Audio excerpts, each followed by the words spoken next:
야구야구 김용준입니다. 오클랜드는 2019 시즌이 끝나고 맷 체프먼에게 10년 1억 5천만 달러를 제시합니다. 시미언에게 1250만 달러짜리 1년 계약을 제시하면서 디퍼를 넣자고 했던 오클랜드로서는 영혼까지 끌어모은 제안이었습니다. 좀 더 구체적으로 말씀드리면 오클랜드는 2020 시즌을 마치고 FA가 된 시미언에게 1년 1250만 달러 계약을 제시합니다. 그리고 2021년에는 250만 달러를 주고 나머지 1000만 달러를 2022년부터 10년 동안 매년 100만 달러씩 주겠다는 말도 안 되는 제안을 합니다. 시미언은 토론토와 1년 1800만 달러 계약을 맺었고 이듬해 텍사스와 7년 1억 7500만 달러 계약으로 FA 제소에 성공합니다. 다시 체프먼 이야기로 돌아가서 체프먼 또한 호세 라미레스의 영혼이 들어오지 않는 한 받아들일 수 없었습니다. 체프먼은 3년차를 시작하는 시점이었고 36홈 나온 91타점으로 공격에서 정점을 찍은 상태였습니다. 체프먼은 2년 연속 플래티넘 글러브와 함께 승리 기여도가 2018년 7.6과 2019년 7.8로 2년 동안의 승리 기여도 순위가 배츠, 트라웃, 브래그먼에 이은 야수 4위였습니다. 그런데 36세 시즌까지를 커버하는 연평균 1,500만 달러 계약이었으니 거절하는 게 당연했던 겁니다. 2년 후 오클랜드는 FA까지 2년이 남게 된 체프먼을 토론토로 트레이드합니다. 오클랜드는 4명을 받지만 1명도 건지지 못합니다. 토론토는 체프먼의 2022년 부진에도 2023 시즌을 시작하기에 앞서 6년 1억 2천만 달러를 제안합니다. 하지만 체프먼은 또 거절합니다. 체프먼이 지난해 4월에 미친 방망이를 휘두를 때까지만 해도 이런 상황이 펼쳐질 줄은 꿈에도 몰랐을 겁니다. 보라스는 스프링 캠프에서 약식으로 치러진 체프먼의 입단식에서 계약 기간이 더 길고 보장 금액도 더 많은 제안이 있었지만 체프먼이 자신을 증명하고 싶어 했다고 했습니다. 결과적으로 체프먼은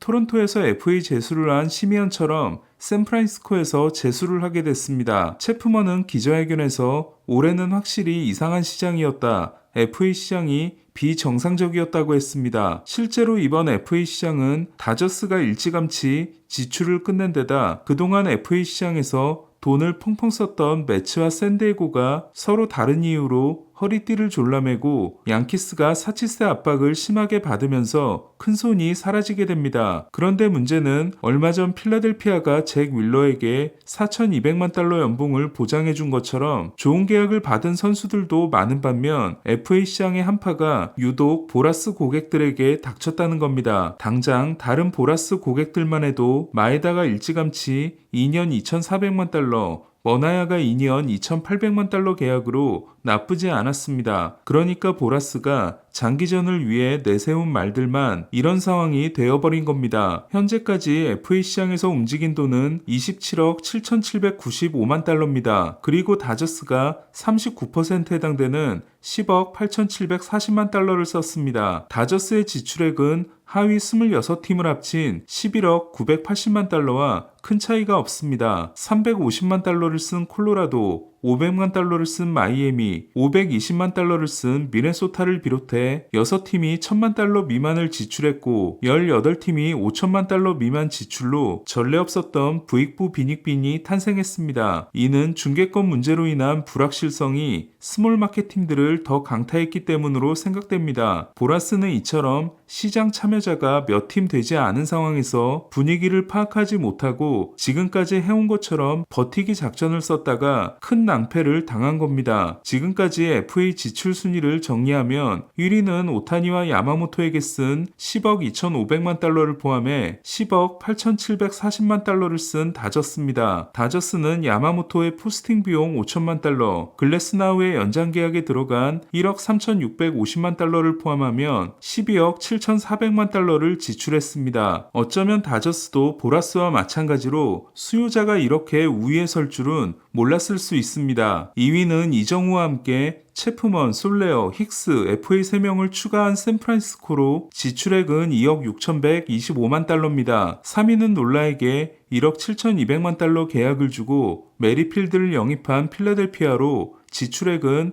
1억 8,300만 달러입니다. 여기에 윌러의 연장 계약을 더하면 3억 100만 달러가 됩니다. 존 미들턴 구단주는 2019년 하퍼 계약 포함 4억 달러, 2020년 윌러 계약 포함 1억 3천만 달러, 2021년 리얼무토 계약 포함 1억 5천만 달러, 2022년 슈아버, 카스티아노스 포함 2억 달러, 지난해 터너 계약 포함 4억 달러, 올해도 윌러와 놀라 연장 계약 포함 3억 달러를 쓰면서 진정한 스튜핏 머니를 보여주고 있습니다. 필라델피아가 5번의 오프시즌 동안 쓴 돈은 15억 8천만 달러에 달합니다. 4위는 이로드와 구리엘 계약 포함 1억 3,650만 달러를 쓴 애리조나입니다. 샌디에고와 함께 중계권 계약에 가장 먼저 문제가 생겼는데도 투자를 아끼지 않은 애리조나는 캐텔 마르테와 코빈 캐롤에게 연장 계약을 주고서도 사치세 계산 연봉이 1억 9천만 달러입니다. 5위는 깜짝 큰손이 된 캔자시티입니다. 캔자시티는 루고와 와카, 램프로 등에 1억 950만 달러를 썼습니다. 캔자시티가 FA 시장에서 1억 달러를 쓴 건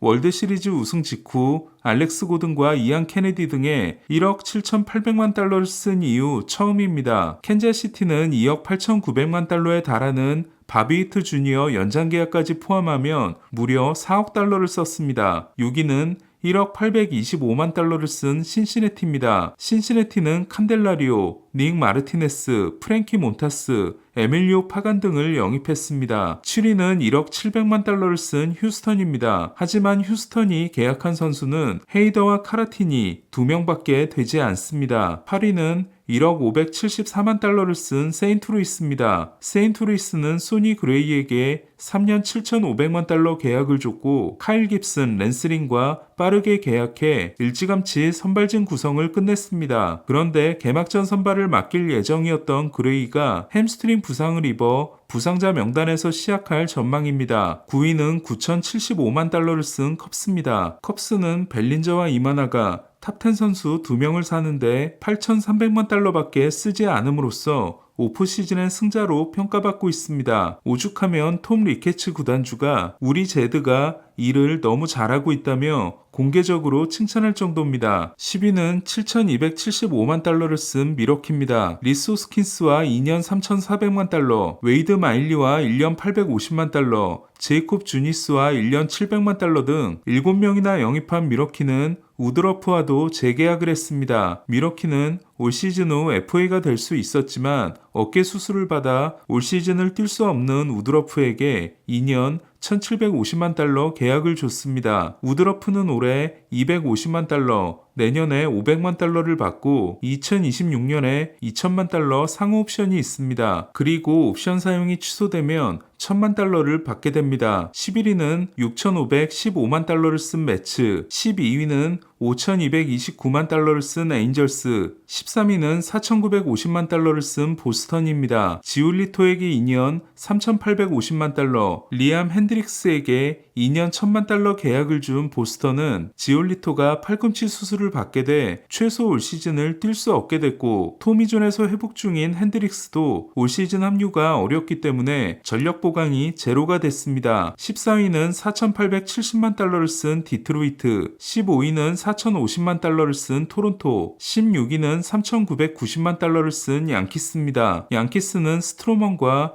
루크 이버, 루 트리비노 3명밖에 영입하지 않았는데도 이미 4차 기준을 넘긴 상황입니다. 양키스가 제안한 5년 1억 5천만 달러가 지금까지 확인된 유일한 정식 오퍼인 스넬은 FA 제수를 해야 하는 상황입니다. 밥 나이팅게일은 현재 분위기상 에인절스와 계약할 가능성이 가장 높고 샌프란시스코가 그 다음이라고 했습니다. 한 단장은 스넬이 샌프란시스코에 가려면 멜빈 감독의 강력한 요구가 있어야 할 것이라고 했습니다. 필라델피아도 1년 계약이면 스넬을 고려할 수 있다는 입장이지만 스넬과 계약하면 잃는 것들이 너무 많습니다. 반면 에인절스는 스넬과 계약해도 사치세를 넘지 않습니다. 스넬이 합류할 경우 에인절스는 1선발 블레이크 스넬, 2선발 리드 댄머스, 3선발 그리핀 캐닝, 4선발 패트릭 산도발, 5선발 타일러 앤더슨으로 좌완선발 4명을 가지게 됩니다. 범가너는 자신의 친구들에게 올여름 복귀를 준비하고 있다는 이야기를 했다고 합니다. 자이언츠가 영구 결번을 줘도 이상할 게 없는 범가너는 2020년 애리조나와 5년 8,500만 달러 계약을 맺었지만 애리조나의 악몽이 된 바 있습니다. 애리조나는 69경기 15승 32패 5.23, 승리 기여도 마이너스 0.5에 그친 범가너를 지난해 4월 26일에 방출했고 범가너는 올해까지 4,600만 달러를 날로 먹고 있는 상황입니다. 알렉스 콕과 로비 레이에 이어 범가너까지 여름에 자이언츠로 복귀하면 무척 재밌어질 것 같다는 생각이 듭니다. 오늘 소식은 여기까지입니다. 야구야구 김영준이었습니다.